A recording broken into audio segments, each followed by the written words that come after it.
الشخص ده بنات وستات كتير بيتصلوا عليه ويحكوا له على خصوصيات، ما يعرفوش ان الشخص ده ممكن يكون شيطان في صورة بني ادم، وبيتغروا طبعا في الشهرة، وهو لو عنده نخوة ورجولة عمره ما هيسأل في خصوصيات زي دي. السلام عليكم واهلا وسهلا بيكم. الاستاذ ده اسمه اسامة منير جرجس نخلة، ايوه هو ده اسمه اللي بيتعمد يخفيه.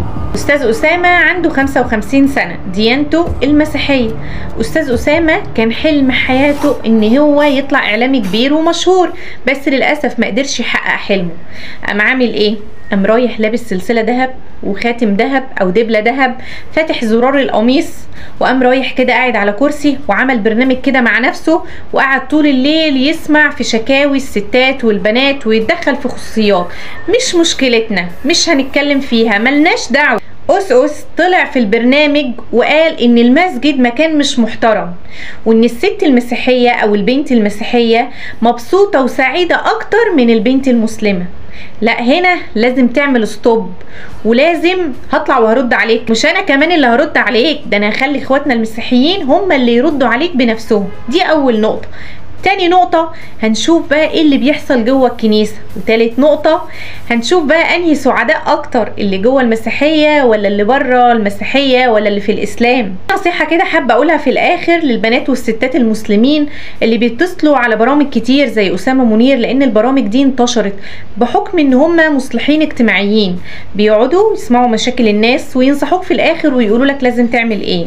فالموضوع ده انتشر جدا، ففي نصيحة كده في الاخر اتمنى ان هي توصل، ويا ريت تتابعوا الفيديو معايا للاخر، وما تنسوش بقى اللايك الجميل عشان بيساعد في انتشار الفيديو. يلا بينا نشوف اسامة منير هيقول ايه. صح. حضرتك مسلمة ولا مسيحية؟ لا انا مسلمة.